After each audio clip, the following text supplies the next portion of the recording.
अहिलेसम्म हामीले सिकाएको त्यही छ।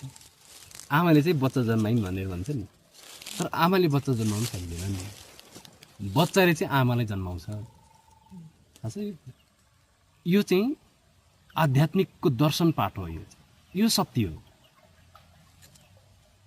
बच्चाले चाहिँ आमा जन्माउने हो।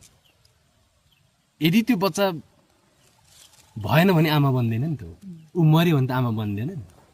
आमा बनाएको चाहिँ के हो त? बच्चा जीवित भयो। अनि सुत्केरीको व्यथा लाग्छ नि, व्यथा लाग्नु भने के हो? जबसम्म चाहिँ भित्रको बच्चा बाहिर निस्किने तयारी हुँदैन तबसम्म व्यथा लाग्दैन, हैन त? चाहेर जन्माउन सकिँदैन नि, चाहेर जन्माउन सकिँदैन।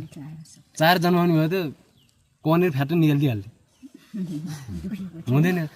आमाले यसलाई चाहिँ मेडिकल साइन्सले पनि के भन्छ भने आमालाई जति दुखाइ हुन्छ त्यो बराबरको दुखाइ बच्चालाई पनि हुन्छ।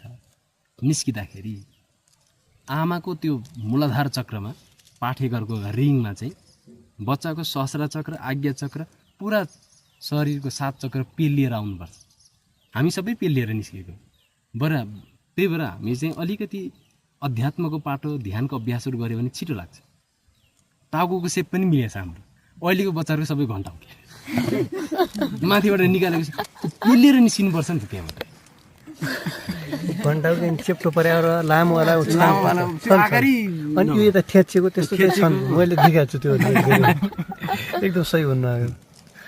माथिबाट त्यो प्रकृतिको त्यो नियमै छैन नि त त्यसरी निस्किने त।